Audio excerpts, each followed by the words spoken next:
Kings of the Universe is a fantasy anthology podcast, and therefore may contain material not suitable for all audiences, so listener discretion is advised. Episode 2, River of Blood. King Zacar walked slowly through the stone corridors of his palace. The soft shuffles of his sandals on the stone filled the otherwise empty corridors. He stopped suddenly at the room of his new cupbearer, Feralan. The boy was sleeping in fits, sweating profusely and muttering. The sight of watching the young man writhing in his bed disturbed him. Icy cold dread and fear coursed through his veins. He felt something trickle down his legs, and with added horror, in the dim torchlight, he saw that he had wet himself. Streaks of crimson and clouded pus pooled around him. What is this? Why am I so afraid of him? He's nothing but a cupbearer. Why would the gods grant him such an intense vision? As the fear and shame ebbed away, fear gave way to hatred. He knew what he had to do. Feralan would have to die. And quoting from the ancient texts regarding this scene, they say, quote, "And he became frightened in his residence. Like a lion he urinated, sprinkling his legs, and the urine contained blood and pus. He was troubled like a fish living in brackish water." Zacar knew that he would have to apply a touch of tact to get rid of this newly discovered threat to his kingdom's stability. An idea came to him. An idea so clever that he could get rid of his problem and not have to sully his hands with the boy's blood and earn the ire of the gods. He sat on his throne the next morning, the sun cresting over the horizon as Feralan entered the throne room. Zacar stood, descending the stairs slowly. A warm smile spread across his face. "Feralan, my boy, it's so good to see you on this fine morning. How did you sleep? I heard you murmuring in your sleep last night. Is everything all right? Or should I send for an exorcist to cast out whatever ails you?" Now, listeners, it is worth pointing out that in the last episode, I did make a slight error when they called for a doctor to treat Feralan's wounds. In this region of the ancient world, what we would call a doctor or a physician, they would call an exorcist.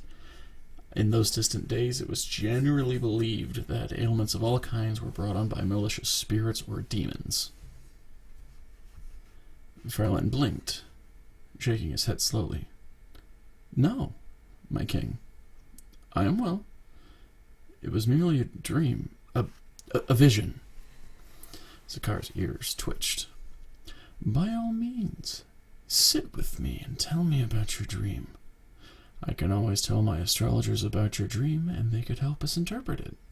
The two men sat at a small reed table, Zacar ordering that a bowl of beer be brought to them. When the bowl was placed on the table, he waved the servants away.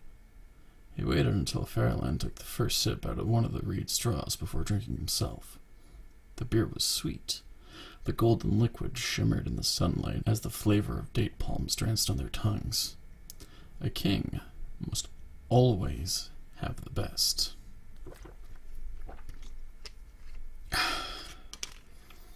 Now, tell me, what in your dream troubled you so much? Zacar asked before taking another slow sip. Feralan hesitated before sighing. "I dreamt that the goddess Chimera appeared before me, as tall as the heavens and as broad as the earth. She led you to a river of blood, and..." He swallowed, taking a long drink before he continued. "She then walked with you to the river and drowned you." Zacar sat passively, taking thoughtful drink from the shared beer. "So the gods want him to usurp me. I can't kill him outright, and that would bring their wrath down on me and curse my line and my kingdom. I could have someone else to do the deed, and my hands and conscience would be clean. My king? Feralan said, confused and disturbed at the lingering silence. Oh, yes. Oh, I wouldn't worry too much about your dream. Sometimes the gods and spirits can invade our thoughts, and have dreams play tricks on us. Pay it no mind. That does remind me of a task for you today. The chief smith in Zacar is expecting a bronze mirror to be brought to him. He will need it to finish a project that I have hired him for. Would you be so kind as to bring it to him for me? Feralan nodded. Of course, my king. I'll depart at once. Zacar nearly laughed at his good fortune. This boy, this orphan, was so trusting that he would blindly follow his orders. How could the gods ever think you could usurp me? Wonderful. I'll have one of my scribes write on a tablet for you. It will tell him who you are and what you are bringing to him. Give him the mirror and the tablet, and he will make sure that everything is taken care of. Until my scribe brings you the mirror and the tablet, please enjoy the rest of the beer. That will be the last thing you ever enjoy. Feralan stood outside of the palace, watching the scribes and diplomats enter and exit the palace in a steady stream. He wondered for a time what it would be like, constantly making meetings with people and having his personal scribes chisel everything into their tablets. He imagined himself sitting on a throne, a copper crown resting on his head. He wondered if he would be a kind and just ruler, forgiving debts and meting out justice whenever the need arose, calling his armies while the harvest had been planted, and traveling off to different cities to claim their treasures. His thoughts were interrupted, though, when he felt a hand tap his shoulder, the thoughts of royalty fading as his duty came crashing back to him. The servant handed him a bronze mirror and a clay tablet. Give this to the chief smith, the servant said before brushing past him and disappearing into the flow of peoples coming and going. Feralan looked at the tablet in his hand and thought he recognized some of the symbols etched in clay. Statue. Feralan. That was all he could make out. The rest was just a series of triangles pointing different directions that he could not read just yet. The walk to Zacar was pleasant enough, the road well traveled.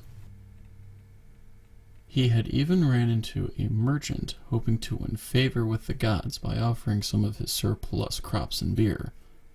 As the walls of Zacar came into view, a pain racked his head, and the ringing in his ears came again. Zacar. Danger. Do not go to the temple. Killed by furnace. Statue. When the ring subsided and the pain ebbed away, he realized that other travelers were staring at him. Oh, sorry. Headaches, he said sheepishly as he brushed past the still gawking travelers. The stone walls of Zacar were much more imposing up close. From the road, they seemed almost unnecessary, as if they didn't need to be there in the first place. I wonder how easy it would be to take Zacar. He toyed with the idea for a few moments before the ziggurat loomed over the walls. Walking through the gates, the sounds and the smells of city life flooded his senses. Fresh breads coming from the oven, roasting meats over spits and ovens, the clamoring of people, both human and elves, entering and leaving the taverns, even this early in the morning. The lingering smell of fermenting grains for the beer nearly made his mouth water. Focus, Feralan told himself, snapping his attention back to the task at hand. Finding the ziggurats was simple enough. One of the many perks of having a building dedicated to the gods in the center of the city. After asking around a few times, he did find the home of the chief smith.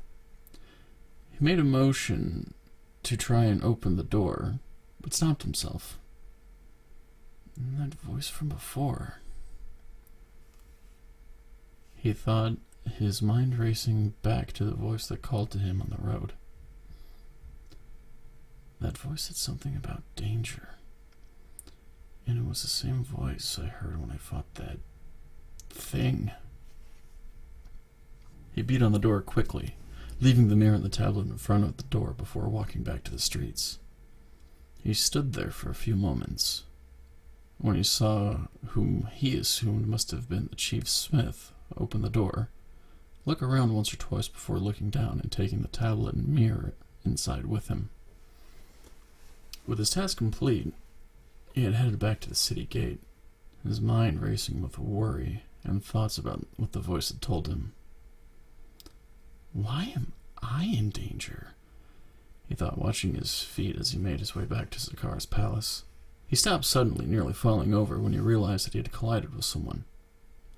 I am so sorry. He rushed over to the woman, taking her hand to help pull her to her feet. As soon as he grabbed her hand, though, she gripped him so tightly that he winced. She pulled back her linen hood and stared at him intently. Her amber eyes seemed to look through his body, as if inspecting his very shade. She was beautiful. Her skin had no flaws that he could see, no markings from pox or any other disease that was commonplace in and out of the city. Zacar will betray you again. Her voice was like honey laced with arsenic. Do not give him the opportunity to do so again. Before too long, he will send you to Arwen to give a tablet to their king. Do not give this man the tablet. Instead, offer him your allegiance and offer to overthrow Zacar in his stead. Cast down this monster in mortal skins and claim his kingdom for your own. Without another word, the woman vanished, leaving Feralan holding nothing but air in his hand and dumbfounded confusion on his face. Would Zacar really try to kill me? Why would he? I've done nothing to offend him. As he walked back to the palace, it suddenly dawned on him. The dream. It has to be the dream. Why else would he try to betray me without provocation? He made his way back to his chambers, leaning against the door, and smiled to himself. Very well then, Zacar. If you wish to be rid of me, then you will have to do it in the field.